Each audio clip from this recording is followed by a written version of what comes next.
প্রায় ১,০০০ পয়েন্টের মতো সেন্সেক্স বৃদ্ধি পেয়েছে আগের দিন সোমবার দিন অর্থাৎ ২০শে জুলাই। সেন্সেক্স কোন পথে যেতে পারে, গ্যাপ আপ হবে না গ্যাপ ডাউন হবে, বা হলে পরে তার টার্গেট কি হতে পারে, তার অ্যানালিসিস কীরকম, অর্থাৎ আমরা কিভাবে ট্রেড করতে হতো, আগামী দিনে কোন জায়গা থেকে কিভাবে ট্রেড করব, এই প্রত্যেকটা বিষয়কে নিয়ে আমরা আলোচনা করব এই ভিডিওতে। আমি সুররঞ্জন গঙ্গোপাধ্যায় আপনাদের সবাইকে স্বাগত জানাচ্ছি। চলুন ভিডিওটা শুরু করি এবং জানার এবং বোঝার চেষ্টা করি। ডিসক্লেমার আপনাদেরকে দেওয়াই রয়েছে যে আমি সেবি রেজিস্টার্ড অ্যানালিস্ট নই, নিজের মতো করে অ্যানালিসিস করছি, আপনারা শুনুন, কিন্তু সিদ্ধান্ত যদি নিতে হয় তাহলে আপনি ফিনান্সিয়াল অ্যাডভাইজারের সঙ্গে নেবেন। দেখতে পাচ্ছেন 964 পয়েন্ট উপরে উঠেছে, 1.25% ওপরে বৃদ্ধি পেয়েছে এবং ৭৮,১৫১। আবার তাকিয়ে দেখুন যে ৭৮,০০০-এর একটি সাইকোলজিক্যাল লেভেল, সেটাকে কিন্তু পেরিয়ে গেছে মার্কেট। এরপরে মার্কেট কী ধরনের মুভ করতে পারে এটা নিয়ে আমাদের আলোচনা। যদি আমাদের আজকে রেঞ্জটাকে দেখি, তাহলে রেঞ্জটাকে যদি দেখেন তাহলে দেখবেন যে রেঞ্জ ছিল ৭৭,৩০৮ থেকে ৭৮,২৮২। অর্থাৎ সারা দিনে কিন্তু আপনাকে মুভ দিয়েছে প্রায় ১,০০০ পয়েন্টের কাছাকাছি উপর এবং নিচে, এবং মার্কেট কিন্তু খুলেছিল একটুখানি উপরে ৭৭,১৮৬তে মার্কেট ক্লোজ হয়েছিল, মার্কেট ওপেন হয়েছে ৩৭০-এ এবং তারপর কিন্তু টানা উপরের দিকে সে গেছে। নিচের দিকে একবার আসার চেষ্টা করেছিল, কিন্তু তার মোটিভই ছিল উপর দিকে যাবার। তো দেখুন, এখন মার্কেটে যে দুটি জিনিস সব থেকে প্রভাব ফেলছে, তার এক নাম্বার হচ্ছে ইউএস ইরানের যে অশান্তি, সেই অশান্তিটা। দ্বিতীয় নাম্বার হচ্ছে যে Q1-এর যে রেজাল্ট আসছে, সেই রেজাল্টগুলো কিন্তু আমাদের বেশ ভালো রেজাল্ট আসছে, যার জন্য কিন্তু বাজারে একটা তেজি আমরা লক্ষ্য করতে পারছি। এবং মনে রাখতে হবে যে ইউএস ইরানের যুদ্ধ হওয়া সত্ত্বেও যদি এইটি খুব বড় আকার না ধারণ করে, যেমন আছে তেমন যদি থাকে, তাহলে পরে আমরা একটা ওপরের দিকে মুভ কিন্তু মার্কেটে দেখতে পেতে পারি। যদি মান্থলি ক্যান্ডেলকে দেখেন তাহলে দেখবেন সে রেজিস্ট্যান্সটাকে ভাঙার মতো প্রচেষ্টায় রয়েছে এবং উপরের দিকে যেন রয়েছে বেশ কয়েকটা ধাক্কা, যেখানে ধাক্কা খেয়েছিল সেইগুলোকে যেন সে চোখে চোখ রেখে উপরের দিকে ওঠার চেষ্টা করছে, নিজের লোটাকে ধীরে ধীরে তুলছে। মালদি ক্যান্ডেল নিয়ে কিছু বলার বেশি নেই, কিন্তু মালদি ক্যান্ডেল এখন যেহেতু শেষ হয়নি, কিন্তু তার আচরণ কেমন করে করছে সেটুকু দেখালাম। যদি আপনারা উইকলি ক্যান্ডেল দেখেন তাহলে কিন্তু বুক ফুলিয়ে উইকলি ক্যান্ডেল সাপোর্ট নিয়েছে এবং মাথার উপরে আগের দিনের যে ক্লোজিং, তার ক্লোজিং থেকে অনেকটা দূরে গেছে। যেখান থেকে মার্কেটকে টেনে নামানোর চেষ্টা হয়েছে সেই জায়গাটাতে সে ধাক্কা খেয়েছে, এটা মানছি, কিন্তু তবুও একটা গ্রিন বড় ক্যান্ডেল কিন্তু তৈরি করেছে।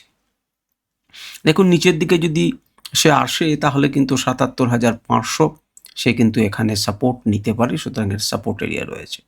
যদি উপর দিকে যায় তাহলে ৬৯,১০০, ৭৯,১০০ এই পর্যন্ত কিন্তু তার কি রয়েছে, একটা রেজিস্ট্যান্স আপাতত রয়েছে।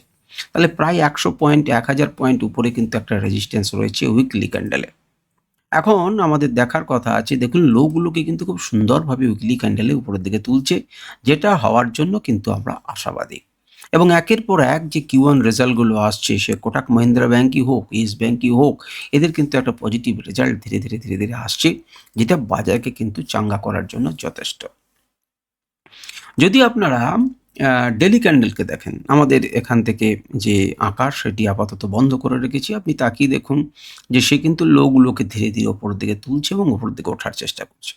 হ্যাঁ, মানছি এখানে রেজিস্ট্যান্স আছে, এটি প্রথমবার নয়, এর আগেও বারও চেষ্টা করেছিল, কিন্তু সেখানে ভেঙে গেছে। কিন্তু এই ক্যান্ডেলগুলোর মধ্যে এই ক্যান্ডেলটাকে দেখে মনে হচ্ছে না যে আমি উপরের দিকে যাওয়ার জন্য রেডি, এমন ধরনের মন্তব্য সে করছে। ভালো করে যদি আমরা একটু ছোট করি তাহলে তাকিয়ে দেখুন যে জায়গাটাতে দাঁড়িয়ে রয়েছে সেই জায়গাটাতে যে খুব একটা আনন্দদায়ক বা খুব ভালো পরিস্থিতি তা নয়, কিন্তু তবুও কেন ভালো পরিস্থিতি নেই, আমি তো আজে বাজে বললেই তার হবে না, আপনি শুনবেন কেন। তাকিয়ে দেখুন, এখান থেকে এখানে একটা স্টে করেছিল, অর্থাৎ সাপোর্ট নেবার চেষ্টা করেছিল, যখন ভেঙেছিল মার্কেট কিন্তু অনেকখানি পড়েছিল। তাকিয়ে দেখুন, তারপরে যদি আমি একটু দাগটাকে বাড়াই তাহলে দেখবেন অনেকবার ধাক্কা খেয়েছে, ধাক্কা খেয়ে যদি উপরের দিকে গিয়েছেও মার্কেটকে টেনে নামিয়েছে এবং যেতে পারেনি, রিটেস্ট করেছে, মার্কেটকে নিচে নামিয়েছে। আবার দেখুন, যদি এই দাগটাকে আমি ঘুরে বাড়াই আমার জোনটাকে, তাহলে দেখতে পাচ্ছেন সে কিন্তু আবার এখানে আগে ধাক্কা খেয়েছে। তাহলে এমন একটা জোনে এসে মার্কেট দাঁড়িয়ে রয়েছে, সেন্সেক্স দাঁড়িয়ে রয়েছে, যেখানে মাল্টিপল টাইম সে ধাক্কা খেয়েছে।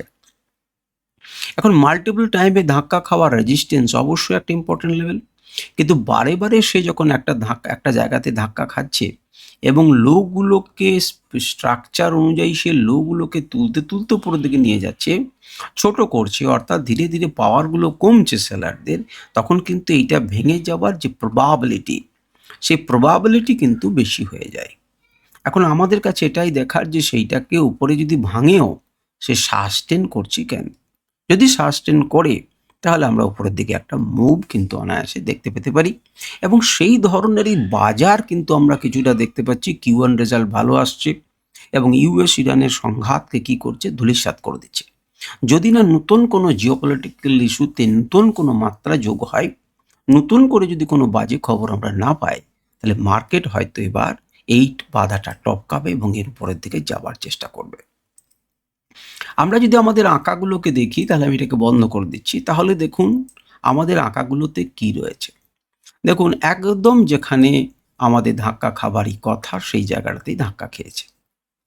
আমাদের এখানে রেজিস্ট্যান্সের জন্য আমরা দাগ টেনে রেখেছি, সেই জায়গাটাতেই সে কিন্তু রেজিস্ট্যান্স খেয়েছে। যেখানে সাপোর্ট নেবার কথা সেখানে সাপোর্ট নিয়েছে।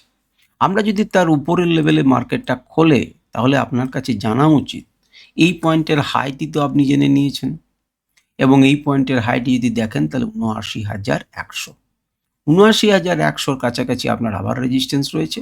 এবং তার উপরে যদি আপনাকে জানতে হয়, আমি জেনে নিই, সেটা হচ্ছে ৮০,০০০-এর ঠিক একটু কাছাকাছি আগে ওই ৭৯,৯০০-টশো ইত্যাদিতে একটা লেভেলস রয়েছে। আমরা এটাকে বন্ধ করে দিচ্ছি, তারপরে একটা ইন্ডিকেটরকে ব্যবহার করছেন রাইভেল, তার কয়েকটা লেভেলসকে আমরা একটু দেখে নিই। দেখুন অনেক আগে কিন্তু এর বাই ছিল ৭৪,০৬৫। যারা লম্বা সময়ের জন্য নিফটিকে হোল্ড করছেন, তারা ৬৯,০০০, ৭৪,০৬৫-তে কিন্তু বাই করার গল্প। এবং এটি কিন্তু আজকের দিনের কথা নয়। আপনি যদি আমি নতুন করে এই জায়গাটা থেকে খুলছি, সেখানেও যদি আপনারা দেখেন, তাহলে দেখবেন যে লেভেলসগুলো কিন্তু সেখানেও বজায় ছিল। ২ মিনিট অপেক্ষা করুন।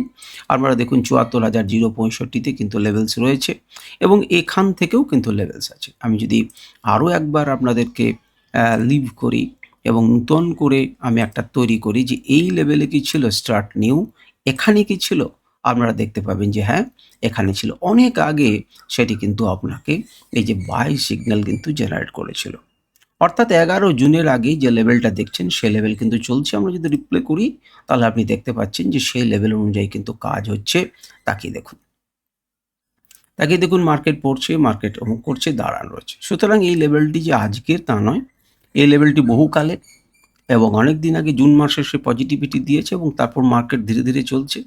এখানে তাকিয়ে দেখুন এই জায়গাটাতে সাপোর্ট নিয়েছে। কেন আমি দেখাচ্ছি, মার্কেট যখন পড়ছিল একে যখন থ্রু পাস করেছে এখানে এসেছে, আমরা হয়তো আগে দেখিয়েছি। এখান থেকে সাপোর্ট নিয়ে ধীরে ধীরে ধীরে ধীরে মার্কেট যখন তুলছে, এর উপরে কিন্তু ক্লোজ করেছিল, রিটেস্ট করেছে। যাই হোক, এই উপরে যখন সে ক্লোজ করলো, আমার টার্গেট কিন্তু এটি। একটুখানি প্রফিট বুকিং করার পর যেদিন সুযোগ পেল, তখন টানা সেখানে চলে গেল। এখন এই ৯-১০ এই যে লেভেলটা, কেন আপনাদেরকে আমি এইটা দেখাচ্ছি, ৯-১০-এর লেভেলগুলো আঁকা রয়েছে, সুতরাং লেভেলগুলো আপনারা দেখতেই পাচ্ছেন। এই দুটো জোন, এই জোনটা কিন্তু একটা রিভার্সাল জোন। এটা এমন নয় যে উঠবো বলছি, কিন্তু এটা কিন্তু রিভার্সাল জোন। রিভার্সাল জোন কখন হবে না, যখন একে স্ট্রংলি পেরিয়ে যাবে। স্ট্রংলি পেরিয়ে যাবার পর রিটেস্ট করার যদি এখান থেকে উপরে যায়, তাহলে ভেরি ফাইন। তাহলে এই লেভেলটি অর্থাৎ ৩৫০ থেকে ৩৫৪, এটি কিন্তু রিভার্সাল জোন একটি, যেখান থেকে কিন্তু মার্কেট ফিরতে পারে, বা যার আশেপাশের অঞ্চল থেকে মার্কেট ফিরতে পারে। এখন আমরা কিন্তু প্রথম দিনে ওখানে যেয়ে ধাক্কা খেয়েছি এবং নিচে সামান্য নেমে এসেছে। এখন আমাদেরকে যদি আরও উপরের দিকে যেতে হয়, ৬৯,১০০-র দিকে যদি লাভ মারতে হয়, তাহলে পরে ৭৯,০০০ টাকা, তাহলে পরে আমাদেরকে কিন্তু ৩৫০-র উপরে সাস্টেন করতে হবে। এইটুকু মাত্র আপনাদেরকে খবর দেওয়ার জন্যই আমি এটি আপনাদেরকে দেখালাম। চলে আসুন ১ ঘন্টা টাইম ফ্রেমে। সেখানেও যদি আমরা দেখি, তাহলে কি দেখছেন, একটি লেভেল আপনাদেরকে বহুদিন আগে থেকে আঁকা রয়েছে। সেই লেভেলটিতে তাকিয়ে দেখুন যে মার্কেট মাল্টিপল টাইম কিন্তু পারেনি। লাস্ট দিনে মার্কেট কিন্তু স্ট্রংলি ক্লোজ করলো এবং তারপর থেকে উঠতে শুরু করলো। অর্থাৎ সে প্রমাণ করলো যে এই রেজিস্ট্যান্স, এত বড় ক্যান্ডেল তৈরি করেও কিন্তু একে ভেদ করতে পারেনি।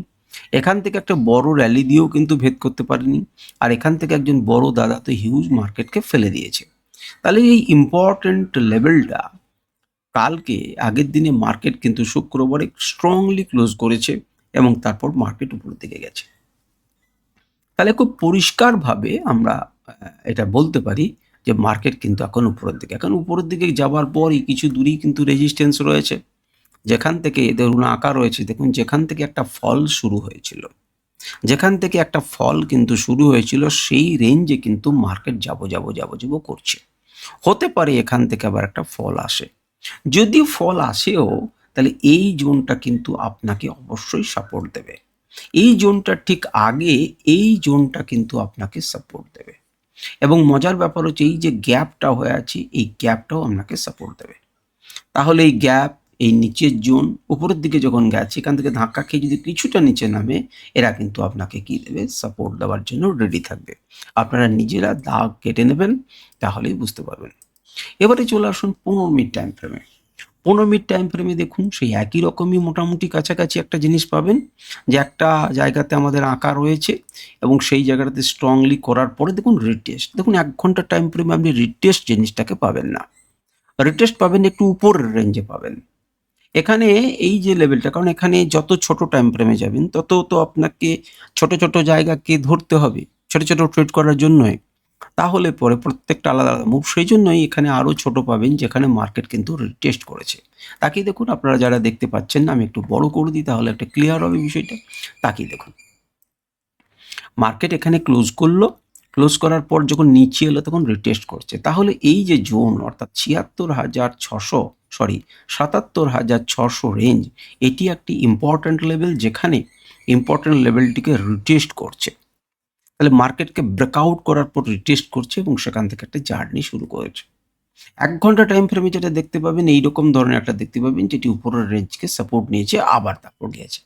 এই জায়গাটাতে সে একটা মানে ইন্টারডেতে এখানে একটা লেভেল তৈরি করেছিল, যে লেভেলটিকে ভাঙা হয় উপরের দিকে, যে উপর থেকে তীব্র রিজেকশন আছে, কিন্তু সেই লেভেলটাকে ধীরে ধীরে আবার জয় করে। এখানে মনে হয়েছিল যে একদম ভেঙে পড়ে যাবে, যতক্ষণ পর্যন্ত না একে ক্লোজ করছে, রিটেস্ট করছে, ততক্ষণ পর্যন্ত নিচের ভাবনা চিন্তা আমরা করবো না। তো যাই হোক, এটি হচ্ছে 15 মিনিটে, কারণ রিজেকশন পয়েন্ট কিন্তু পৌঁছায়নি। এ আবার কথাটা কি, রিজেকশন পয়েন্ট পৌঁছায়নি? যারা নিফটির অ্যানালিসিস দেখেন তারা কিন্তু জানেন যে আমি বিভিন্ন রকম ইন্ডিকেটরের সাহায্যে দেখাই। ইন্ট্রাডেতে এই লেভেলটা হচ্ছে আপনার রিজেকশন জোনের কাছাকাছি। দেখুন প্রথমবার যখন কাছাকাছি গিয়েছিল এখান থেকে রিজেকশন পেয়েছে, কিন্তু একদম স্ট্রং হয়নি। এই জোনটা ভবিষ্যতেও কিন্তু রিজেকশন লেভেল হিসেবে থাকবে। অতীতে যদি আপনারা দেখেন, যারা দেখেননি, যদি সেন্সেক্সের অ্যানালিসিস শুনতেই প্রথমবার এসেছেন, সব জায়গাতেই রেকর্ড হয় এবং এটি প্রত্যেকবারই দেখতে পাবেন যে দেখুন রিজেকশন লেভেল থেকে, ফার্স্ট রিজেকশন লেভেল থেকে মার্কেট ঘুরছে, রিজেকশন লেভেল থেকে মার্কেট ঘুরছে, আবার নিচের দিক থেকেও যদি রিজেকশন লেভেলে থাকে কোনো ইন্ডিকেটারে, তাহলে দেখবেন। এখন থ্রু পাস যদি হয় তাহলে হবে না, যেমন এখানটায় থ্রু পাস হয়েছে, এই জায়গাটায় থ্রু পাস হয়েছে, রিটেস্ট করে ওপর দিকে চলে গেছে। এখানে তাকিয়ে দেখুন ওপর দিকে গেছে, এখান থেকে একটা বাইং এসেছে, না থ্রু পাস হয়েছে। এখান থেকে দেখুন পৌঁছেছিল, একটা রিজেকশন এসেছে। নিচের দিক থেকে যদি দেখেন, আমি একটা উদাহরণ আপনাদেরকে দেখানোর চেষ্টা করছি, এখনো পর্যন্ত আমি পাচ্ছি না। নিচের দিক থেকে একটা বাইং, যেমন এখানে দেখুন, এখানে কিছুটা দেখতে পাবেন, নিচের দিক থেকে দেখুন একটা বাইং আসছে, দেখুন উপর দিকে পৌঁছেছে, রিজেকশন এসছে।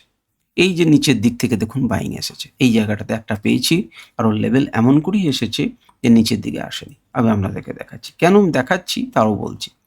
দেখাচ্ছি এই জন্যই, যখন আমি যখন লেভেলগুলোকে আপনাদেরকে দেবো তখন আপনাদের একটা বিশ্বাস তৈরি হবে যে হ্যাঁ, এই লেভেলটা গুরুত্বপূর্ণ লেভেল। দেখুন মার্কেট যখন নিচের দিকে এলো, এখান থেকে একটা রিজেকশন পেলো। ফার্স্ট টাইম যখন আসবে অবশ্যই সেখানে রিজেকশন হবে, সে উপরের লেভেলে বা নিচের লেভেলে, যে কোনো ইনস্ট্রুমেন্টে আপনারা এটাকে ফলো করতে পারেন। তাহলে এই যে লেভেলটা দিলাম, কিন্তু মনে রাখতে হবে এটি তো লাইভ মার্কেটে হয়, কালকের জন্য কিন্তু এই ইন্ডিকেটর এটি তৈরি করে না। মার্কেট যখনই শুরু হবে তখনই কিন্তু এই লেভেলটি আপনার সাথে সাথে চলতে শুরু করবে। ইনস্টিটিউশন কীরকম ধরনের লেভেল তৈরি করলো তার উপরে।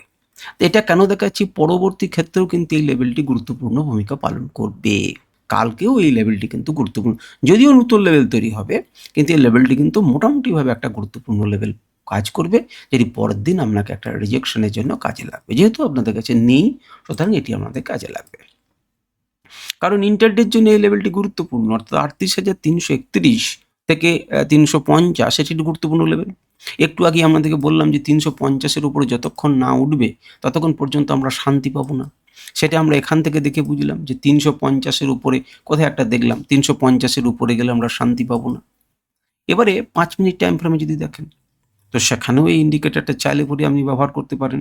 সেটাকেও দেখুন 5 মিনিট টাইম ফ্রেমে সে পৌঁছায়নি এবং এখান থেকে সে ঘুরে আসার চেষ্টা করছে। একটু লেভেলগুলো আলাদা হবে, এইটুকুই। তো দেখুন 5 মিনিট টাইম ফ্রেমে আমরা কিভাবে ট্রেড করতে পারি বা কিভাবে আমরা ট্রেড করতে পারতাম। এখন আমরা কি করব, 5 মিনিট টাইম ফ্রেমে যদি আমরা ট্রেড করতে চাই, আমি তো এই লেভেল দুটোকে পাবো, এই লেভেল দুটোকে ঘিরে একদম সম্পূর্ণরূপে আমি একটি দাগ দিয়ে দিতে পারি, একটা ট্রেন লাইন এঁকে দিতে পারি। তাহলে এই ট্রেন লাইন বরাবর বলা যায় না, আরেকটু উপর উঠবে দিয়ে নিচে নামবে, আবার এখান থেকে এলে পরে আপনি বাইং করবেন। এটাকে যদি কেটে ভেঙে দেয়, মার্কেট যদি এখান থেকে এই পর্যন্ত যেতেই চায় লাইভ মার্কেট, সে তো এইভাবে যাবে, সে তো সিধা এইভাবে যাবে না। যাবে না বলছি, যেতেও পারে, গেলে পরে কিন্তু দ্রুততার সাথে তার নামার চান্সটা বেশি হয়ে থাকবে। কিন্তু মনে করুন গেল না, একটা জিগজাগ পদ্ধতিতে গেল, কারণ যে পদ্ধতিতে যায় তাহলে এরপরে একটুখানি গেল, একটুখানি পরে যদি নিচের দিকে আসে তাহলে এই জায়গাটা হবে আবার আমরা বাইং এরিয়া। কারণ মার্কেট যখন এইভাবে উঠবে তখন আপনি যে মার্কেটের মধ্যে থাকবেন তার নাম হচ্ছে বাই অন ডিপস। তো সেই ডিপটা এটা তৈরি হবে, এখান থেকে আবার উঠতে পারে, আবার নিচে নামতে পারে, আবার উপরে উঠতে পারে, এইভাবে একটি চ্যানেলের মাধ্যমে উঠে যেতে পারে। তাহলে যতবার সে ডিপে আসবে আপনি কিনতে পারেন। ডিপে যখন আসবে তখন কিন্তু আপনার কাছে দুটো উপায় থাকবে। আপনি তো কিনলেন, বাই করে ফেললেন, কিন্তু উল্টো পথ যদি হয়, নিচে হয়, তাহলে আপনি তখন স্টপ লস নেবেন এবং বেরিয়ে যাবেন। কারণ কোনো সাপোর্ট লেভেলকে যদি ভেঙে সে রিটেস্ট নেয়, তার মানে অর্থ হচ্ছে সে নিচের দিকে আসতে পারে। হ্যাঁ, কোনো সময় অবশ্যই আপনাকে চকমা দেবে, যে নিচে আসবে, আপনি রিটেস্টে বিক্রি করে দেবেন, মার্কেটকে ওপরে তুলে নিয়ে চলে যাবে। হতে পারে সেটা, আপনি যদি সঠিক সাপোর্ট এবং রেজিস্ট্যান্সকে চিনতে না পারেন, তাহলে এই ধরনের অসুবিধা কিন্তু হতে পারে। চেনার পরও এ ধরনের ঘটনা ঘটতে পারে। সুতরাং আপনি সেক্ষেত্রে স্ট্রিক্টলি স্টপ লস ব্যবহার করবেন, এটিই হচ্ছে আপনার কাজ। তো এই হচ্ছে মোটামুটি লেভেলস তো আপনার কাছে রয়েছে, আমরা স্ক্রিনশট নিন এবং কাজে লাগান। এই হচ্ছে মোটামুটিভাবে, যদি আমরা দেখতে চাই যে সেন্সেক্সের অ্যানালিসিস, এবং এই অ্যানালিসিসকে আমরা ফলো করুন, আপনারা দেখুন, লেভেলগুলোকে ফলো করুন, দেখবেন অবশ্যই আপনাদের ভালো হবার সুযোগ রয়েছে। আজকে ভিডিও পর্যন্তই। নমস্কার, ধন্যবাদ।